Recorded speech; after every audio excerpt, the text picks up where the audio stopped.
What is up everybody, my name is BobaTalks and today I'm here to bring you a video on the new Marvel TV show called Legion. So this is going to be my thoughts and first impressions on it. So there will be some spoilers to talk about in this video from the first episode, so if you haven't seen that first episode, definitely go ahead and check it out and then come back to this video. As always everybody, if you do end up enjoying this video, I'd really appreciate it if you hit that like button and be sure to share this with all your Marvel friends out there. So quite literally my first thoughts on Legion was that it's quite a mighty trippy, confusing first episode. But when you reflect back on it and get towards the end of the first episode, things are clarified a little bit, but ultimately there are still some questions left. But if you don't fully understand everything that's going on after the first episode, hopefully this video will help you out with that a little bit. So this whole show is based around David's character, a mutant who was diagnosed with paranoid schizophrenia at a young age. Now through the beginnings of the episode we see like a cool montage of him struggling with his powers at different stages of his life, having many different abilities but also hearing voices. Now due to an outburst of his mutant powers and ultimately it being blamed on his mental health, he goes to a psychiatric hospital where he meets Sydney Barrett, who becomes his girlfriend.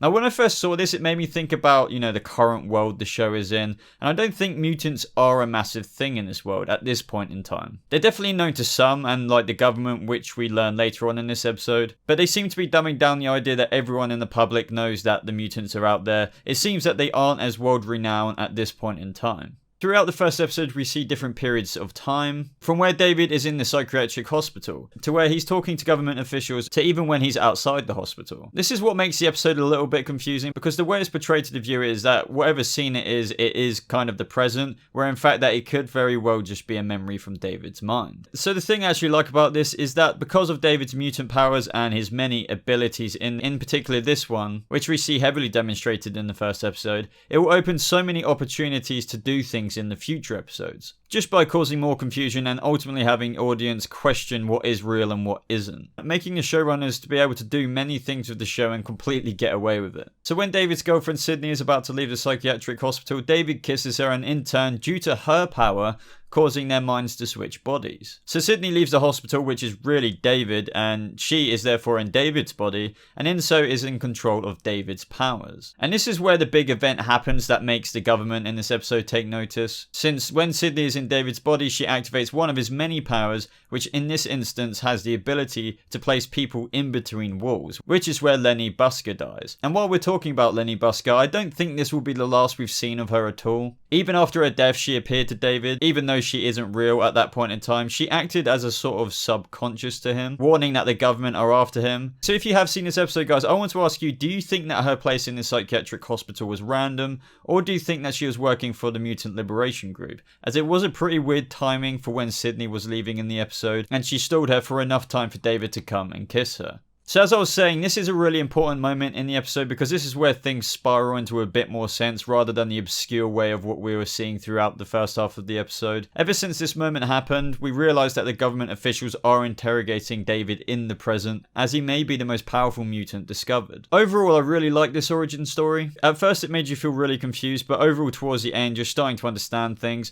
Now in the comics, David is the son of Professor X, but for me this is where the questions get raised about the show because there's quite a few unanswered things still to be discussed. So from the comics too, David has tons and tons of different powers for each personality he has, and he's very, very powerful. Now for the show, I don't think he's going to have hundreds of powers, and they're definitely going to dumb it down. As we know in the comics, some things are just way too overpowered to then translate onto screen, but he's definitely going to have multiple powers as demonstrated with the telekinesis and from what we already saw in the episode. Now also a lot of people are debating as to where this lies with the X-Men canon. Feels like it is definitely set after, around First Class, and David is around 33 years old in this. Now from the design of the show and the vibe that they're trying to bring, it definitely does hint a 60s, 70s time period. However, some people argue that because Professor X was born in the 1930s, David would then have to be born around the 1950s at the earliest. So they definitely can play with this idea, but ultimately that puts David's character around the 1990s. It is a very confusing thing, and the showrunners definitely are doing this deliberately. This show is all about David, and as we know, a lot of it is portrayed from his mind,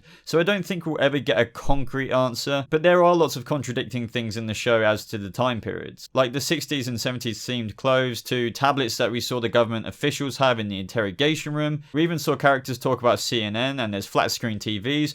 But ultimately, this is its own thing, but it will continue to show things that tie in with the X-Men universe. And for me, this makes it really, really exciting to look out for all the links and Easter eggs in the episodes to come. So towards the end of the episode, we see that David learns that he has these powers, and it may obviously not all be down to his mental health. So from the end of the episode, with the kick-ass scene of him escaping the government facility, we know that we're going to explore a lot more of David's powers down the line. But there are other questions that bug me, like Sydney's character. Was she really just thrown in the asylum too, and she had mutant powers like David, even though they were unknown to David at the time because he just blamed it on his mental health? Now, she didn't like being touched at all, sort of like the rogue character from the X-Men films. So was it just a coincidence and they met each other and fell in love? The reason why I ask this is because when she leaves the facility, which is actually, David at the time, the mutant group who are out to protect and gather other mutants come after her. So did she already know them, or was it at this point in time she was actually recruited by them? And then eventually they led, that rescue mission to save David towards the end of the episode. After all, when they're all escaping at the end of the episode, we see her all geared up and fighting the government group who are after them. So has she only been with them for a short while? It just seems like a bit of a coincidence to me. But throughout the episode, this reoccurring big bad was sort of introduced, and this character is what they are calling the devil with the yellow eyes. Could this just be like another manifestation and evil personality of David's powers and his mind? Or could it be what some people are theorizing to be the Shadow King? Overall, guys, I really can't wait to see more episodes of Legion. From the promo for the next episode, it looks absolutely awesome. How the mutants want to help David train and learn to control his powers, as they know that he is a very powerful telepath. Ultimately, there's a lot more head-trippy confusion to come. So let me know if you want me to talk about this show a lot more. And let me know what you thought about the show in general in the comments below. But anyway, guys, if you enjoyed this video, be sure to leave a like on it, as it really does help me out. If you aren't subscribed to this channel already, maybe even consider subscribing for more videos just like this. But as always, everybody, thank you so much for watching. I hope you have a lovely rest of your day, and I'll see you in the next video. Goodbye.